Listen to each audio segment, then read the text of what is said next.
The kingdoms in both Hollow Knight games are deeply flawed and in a state of total ruin.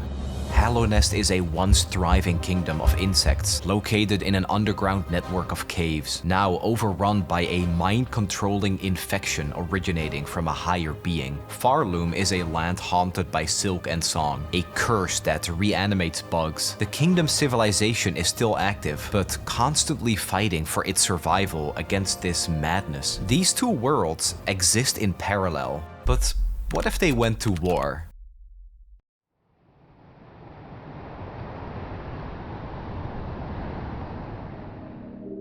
Yeah, it's kind of a heavy question, but hear me out on this. I'm not here to compare boss fights or do some kind of impossible challenge run. Like, there's no way I'm doing a Cloakless Hornet playthrough on this channel.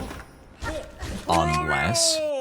Okay, no, none of that. I'm talking about a literal clash between two entirely different philosophies of power. On one side stands 2017's Hollow Knight with its kingdom born from a celestial worm's divine order. On the other stands 2025's Silksong, a realm spun from a pale monarch's opulent might. Both are empires built on the control of a higher being, and both are decaying beneath the weight of their ideals. So to structure this hypothetical showdown, I'm using an analysis of the lore, speculative fiction, and political theory. But, you know, for bugs. There are a lot of different ways to approach this, so let's divide the war into two separate scenarios. Scenario 1 is considered both kingdoms' prime. Hallownest's power, for example, came from its control over metaphysical forces like the Pale King's divine authority and the ability to tap into the void to mass-produce strong warriors. Also, they had this guy. Pharloom, on the other hand, relied on its immense industrial base to field vast numbers of soldiers and cogwork machines, led by nimble fighters like Lace and the Order of the Pinstress. Ultimately, this could come down to a clash between Hallownest's supreme mystical power and stable diplomacy versus Pharloom's industrial scale and huge army. Scenario 2 takes place in the present, where both kingdoms lie in complete ruin. Their grand armies are long gone and most elite fighters are dead or dying. Hallownest's forces have dwindled down to a handful of skilled survivors like the Nilmasters and Hornet. Yes, Hornet. Born to the Pale King and Hera, literally their princess protector, she might be the protagonist of Silksong, but she would absolutely fight on Hallownest's side. So Pharloom, by contrast, clings to what remains of its hierarchy. Most of its strength is made up of beings like Lace and the automatons, with the few remaining inhabitants mostly lost to the curse. In this second scenario, it's unlikely to be a large-scale war, but rather a series of elite duels. The true grand conflict, the one that really defines the philosophical and military differences between these empires, is the Prime War. So in this video, I want to discuss and start a discussion about who the victor might be, because ultimately, it's more likely to be decided by political structure and diplomacy rather than complete military might. So before we theorize what an all-out war might look like, let's set the stage by closely examining both kingdoms' strengths and weaknesses. Kingdom 1, Hallownest, was a metaphysical totalitarian state in its prime. In the context of Hollow Knight, this means this guy over here showed up and granted consciousness to wandering tribes and offered them self-awareness in exchange for their loyalty and forgetting their old gods. This ruler, the Pale King, controlled the kingdom by shaping the memories and laws of his subjects, promising them a safe life away from the dangerous light of another godlike being called the Radiance. To make a very long story short, the core of the kingdom's main goal was to survive against a celestial threat and establish a unified, self-contained civilization. Its military power was not necessarily in regular armies, but in its access to magic and spiritual forces that we can divide into three main groups. Group 1 is the leadership from having higher beings like the Pale King and White Lady, granting the kingdom powerful magic, planning ability, and the means to bend the essence of living beings' true soul. And the Pale King didn't just rule Hallownest. He designed his own home like a death trap with infinite buzzsaws, a design choice Pharloom's sensible architects might have questioned.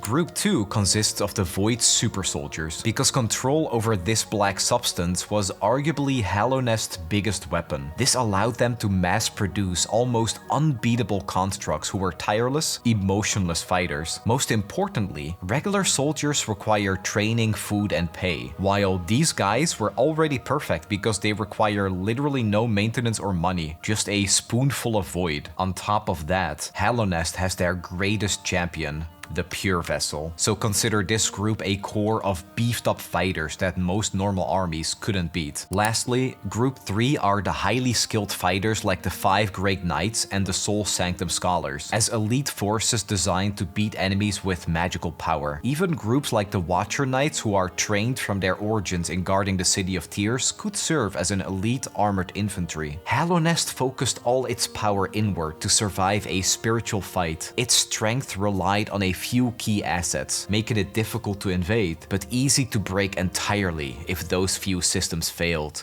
Now for Kingdom 2. Pharloom is led by the Grandmother Silk. At the heart of this realm is the Citadel, a modern empire built on machines and strict class divisions. Its entire plan was based on industry, rules, and quickly conquering new lands. It's a kingdom designed to dominate and take resources from its neighbors. So its strength mostly came from its huge size and production speed. The kingdom's massive industrial base meant it could produce huge numbers of well-equipped soldiers and advanced clockwork machines. Its power was spread out and depended on being big and organized. It's fair to assume that Pharloom had better regular weapons and tools than Hallownest's standard troops. So if you had to roughly visualize the differences between the two kingdoms' main forces, it's a massive army versus a smaller group of exceptional fighters. It's a strength that comes from overwhelming numbers and an ability to absorb losses and keep pushing. It's important to note that in a large-scale war, the skill of a single fighter is often irrelevant. The Knight, for instance, nearly failed against just a handful of Watcher Knights. The Citadel's command chain also produced strong fighters like Lace and the Judges of the Blasted Steppes. These figures were literally born and raised to be executioners that carry out the Citadel's will. Because Pharloom was built to conquer using steel and silk, this aggressive approach also had a pretty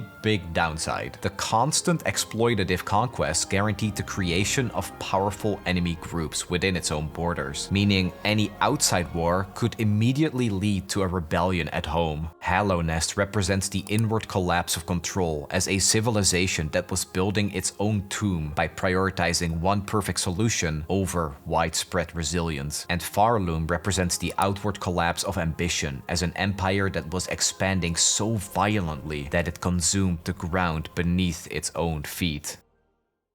Let's start by addressing the war fought in the present-day ruins that can be seen while playing the games. This scenario basically comes down to how far both kingdoms have fallen, because journeying through the ruins shows that there are no logistics, no supply chain, and no army left. So ultimately, this state isn't likely to be a war of numbers, but a competition of individual fighters and survival skills. In Hallownest, the military roster has basically been destroyed entirely by the Radiance's infection, the absence of the Pale King, and the ravages of time. The remaining fighting strength is confined to a handful of legendary figures who resisted the collapse, giving Hallownest their core of fighting skill. This includes the 3 Nail Masters, Oro, Mato, and Sheo, with their expertise of the nail arts. Even though Sheo gave up the way of the nail, he'd still be a formidable warrior in a more creative way. We also have the Dung Defender Ogrim, one of the Great Knights who, while not in top form, maintains impressive physical conditioning and mastery of defensive combat. Some of the surviving bugs could even offer specialized utility, like Shopkeeper Sly, who holds the final knowledge of Hallownest's stockpiled nails, tools, and geo. In a war of ruin, he could control the last functioning supply chain, making him essential for repairing equipment and supplying other fighters. While he'd be the logistical chief, we also can't forget he's the great nail sage that trained Oro, Mato, and Sheo. Looking at him in his little shop here makes me enjoy his willingness to sell supplies, all while basically being a top-tier fighter. And the Snail Shaman would probably play the ranged support as a master of soul spells, offering Hallownest a source of powerful area of effect ranged magical attacks to breach Pharloom's advanced armor or machines from a distance. And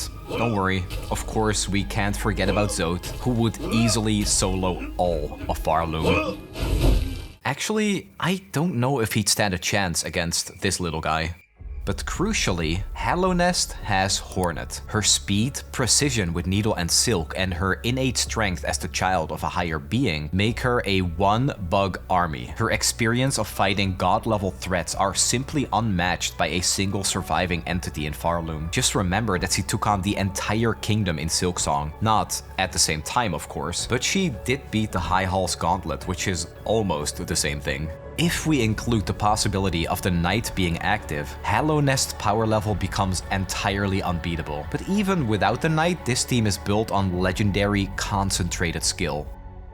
Pharloom is similarly depleted, with its industrial complexes shattered and its population fragmented or twisted by the haunting. Its higher being, Grandmother Silk, is asleep in her cocoon, and most of her power and influence has been diminished. She isn't the active force controlling the land and making decisions anymore, but rather she's trying to wake up and is the one currently haunting and causing discord among the bugs implanted with Silk. So its current fighting force is a much smaller, desperate group of remaining agents who survived the recent collapse. Its primary strength lies in the few beings still serving the Citadel, like the judges and creations from the Cogwar Corps like the Second Sentinel. This group also includes specialized foes like the Widow, a dangerous weaver whose mastery of silk threading and quick aggressive attacks makes her a localized, formidable threat tied to the Citadel's dark lineage of command over Silk. She can create ambushes, control battlefield space, and tie down Hallownest's few remaining elite fighters, forcing them to spend precious time clearing territory sea defense.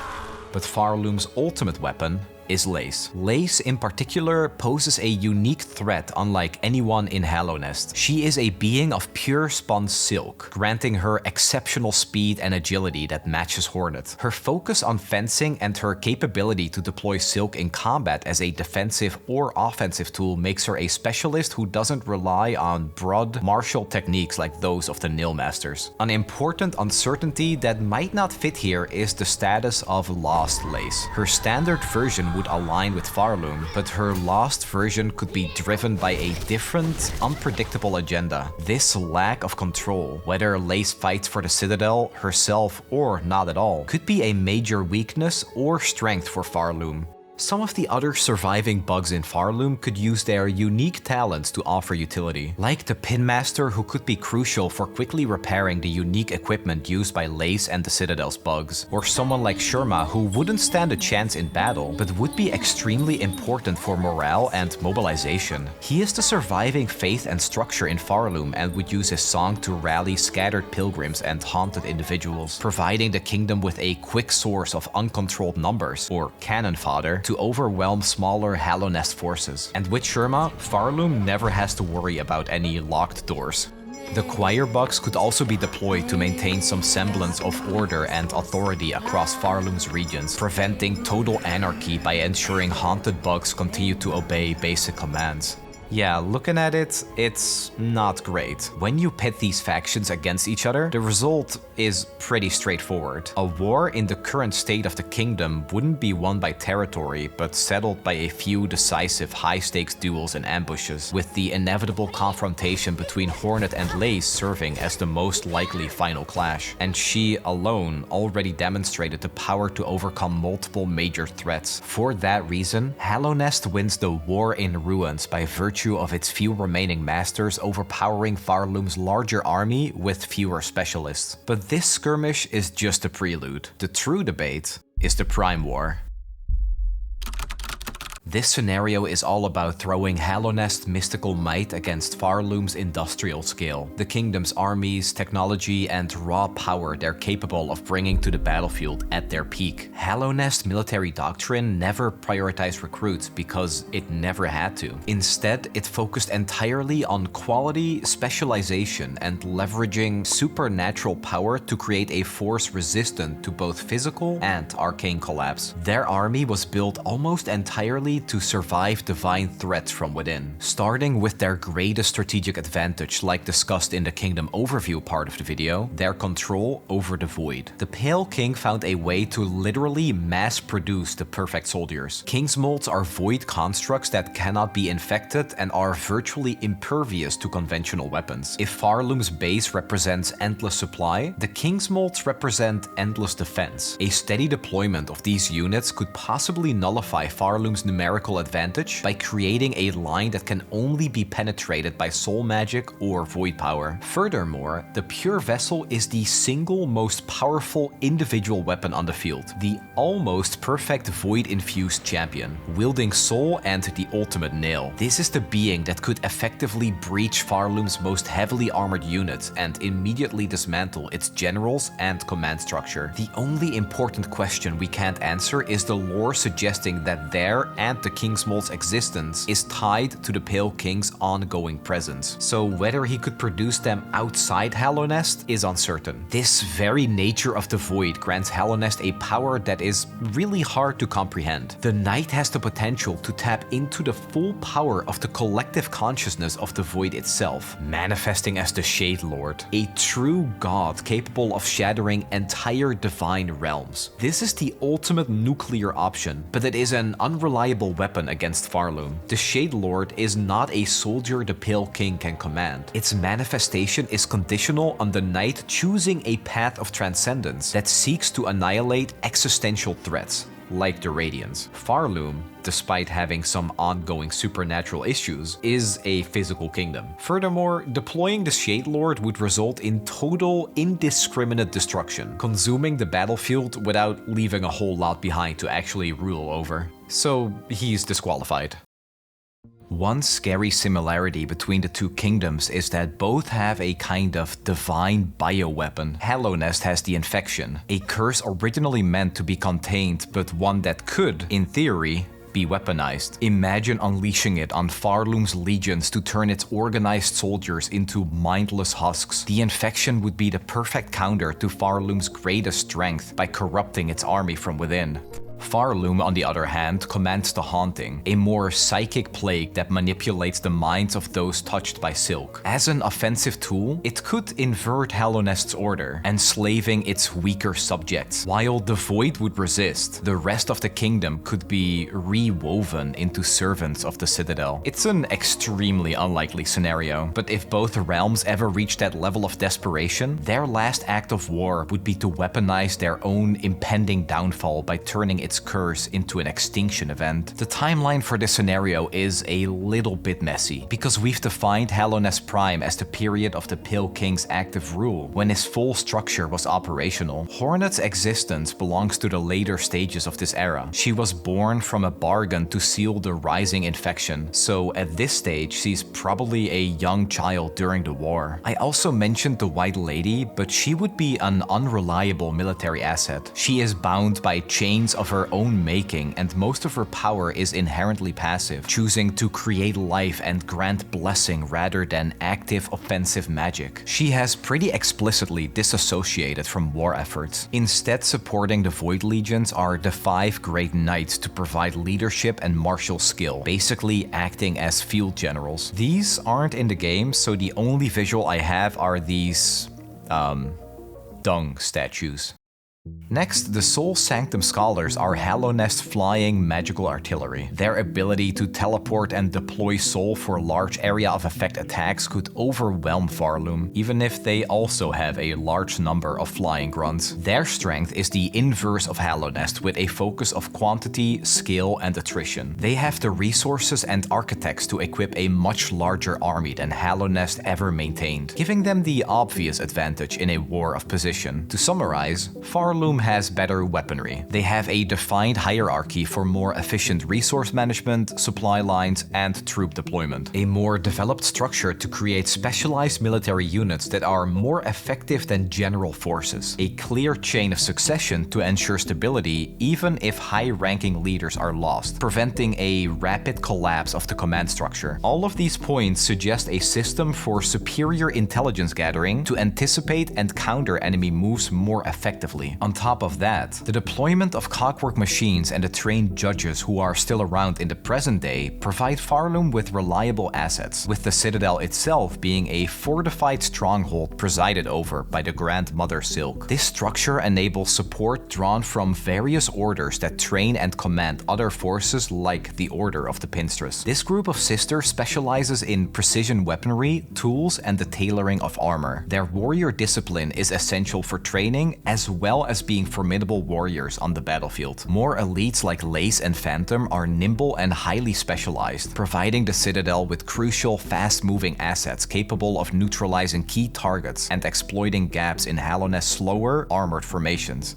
In a strategic sense, Grandmother Silk is the Citadel. Pilgrims and inhabitants talk about the Citadel as the source of power, but the structure is essentially the physical manifestation of her singular will. Every soldier is a threat in her living web, connected to the Citadel's heart. She demands total obedience, and her silk was extremely powerful, seeing how she evolved the Farlits into the Weavers. However, this singular existence could be Pharloom's greatest weakness. Not only does she offer a single point of failure, but she appears to be physically weaker than other higher beings, so Hallownest's pure vessel could attempt to assassinate her and instantly end Pharloom's command structure. Not only that, her creations are inherently fragile. Lace and Phantom are life forms made entirely out of silk, meaning they must rely on the Grandmother to replenish their silk. The downside of being extremely fast is the lighter body, incapable of sustaining a war without direct, constant support from their vulnerable deity. So in a straight military war, Pharloom's numbers would initially be devastating, but the final outcome would be decided by the power Pharloom has no defense against. The Void Legion, backed by the theoretical power of the Night, completely cancels out Pharloom's industrial output. Their armies would be stopped by the endless Kingsmolds and eventually shattered by the firepower of the Soul Sanctum. It sounds like a lame answer, but Hallownest wins this section thanks to the unconventional power of the Void. But total military might isn't enough to conquer an empire. The true victory in a prime war is always decided by alliances and political structure, not brute strength alone. Pharloom's entire empire was built on conquest. Subtle diplomacy was never an option to them. Instead, they exploited neighboring lands and actively crushed and alienated powerful cultures, turning them into permanent internal enemies. The moment Grandmother Silk would mobilize her forces for an external war against Hallownest, her enemies rise immediately, forcing Pharloom to essentially fight a war on two fronts. For example, the Citadel utilized the putrefied ducts and the exhaust organ to dump massive amounts of waste, exhaust, and smog into bile water. This corrupted the once clean and vibrant region, turning it into a vast toxic swamp filled with maggot-infested waters. The Stilkin and Groll the Great now have a deep hatred for the world above. Then there are the Karak, who were an ancient aquatic civilization in the region of the Sands of Karak. The Citadel's activities compromised their water sources while building the blasted steppes and its infrastructure, and completely dried up their home, turning it into a desert. Lastly, Verdania was an independent kingdom ruled by the Green Prince and his lover, the Clover Dancers. When the Citadel threatened to conquer Verdania, the Green Prince's lover offered his soul and shell to the Citadel to be used as the mold for the Clockwork Dancers in exchange for the safety of their home. The Citadel accepted the sacrifice, but then betrayed the agreement and destroyed Verdania anyway. The Karak, Verdanian, and Stilkin tribes would wait for the exact moment the Citadel's back is turned. I'm working on an in-depth video with the details on how the Citadel destroyed Pharloom, so when you see this, that might already be live for more context. The point is, Pharloom's backyard would be crippled by a revolt before it ever reaches Hallownest. Compare this to the Pale King's strategic brilliance. Hallownest was a dictatorship, but the Pale King understood the necessity of managing external power. He respected respected the independence of powerful biomes like the Mantis tribe, and secured the cooperation of Deepnest through his bargain with Hera. It's not perfect, but these groups would either side with Hallownest or remain neutral during a war. A hypothetical confrontation I'm personally most excited about, and a big reason I wanted to make this video, is between the Scar and Mantis tribe. Both societies are defined by a fierce warrior culture and prioritize the defense of their homeland above all else. They both have a tribal existence that's very non-Hallownest and non-Pharloom. The Mantis lords show this through their elegant combat and strict code of honor, and the Scar have Scar singer Carmelita, the song queen of the Scar and by far their most talented warrior. Her voice alone was able to give the clan the strength to resist the haunting for longer than other groups. So yeah, I think the Mantis and Ants would be friends. All that's left is the most likely war starter. It's unlikely Hallownest would invade Pharloom, but Pharloom sets out to invade Deepnest and reclaim the Weavers. The historical flashpoint of Grandmother Silk attempting to regain control of her runaway daughters forces the war to be on Hallownest territory. This would immediately rally the independent factions to a shared defensive cause, unifying them against the Citadel. So what remains is basic math. The coalition is Pharloom in one corner, and in the other corner it's Hallownest, Deepnest, the Mantis tribe, and Pharloom's internal rebellion. The Citadel is instantly surrounded and destabilized by the Homefront revolt, leading to total collapse regardless of its industrial might. Pharloom's fatal flaw, its bad diplomacy, loses them the war, making Hallownest the victor. This war proves that the greatest military asset probably isn't a super soldier, even if it definitely helps, but it needs to be built upon a stable political base. The Pale King succeeded because of negotiation and respect for independence. As cold and calculated as it may seem, it ultimately proves a superior long-term strategy compared to the Citadel's philosophy of conquest and oppression. Hallownest survived because it was so good at managing external threats and secured peace with the Mantis tribe and Deepnest. Pharloom failed because it created more enemies within. This story of Hallownest versus Pharloom is ultimately one of contrasting failures. Hallownest suffered a spiritual collapse from within, while Pharloom is a half-baked kingdom made out of the corpses of other kingdoms. But when put against each other, the one that chose allies over enemies will survive the struggle. Well, that's what I think anyway. And it's easy to miss a single force that could make the difference for either realm. So if I forgot something, make sure to leave a comment. Maybe the haunting could actually be used as an effective weapon. Maybe Pharloom had a secret army hidden somewhere in the White War that could actually be controlled. I look forward to seeing your theories and thoughts in the comments. Also, big shout out to this Reddit thread that popped up while I was editing this video. It definitely added some extra layers to this analysis. Don't forget to like the video and hit the bell notification icon, and I'll see you in the next video.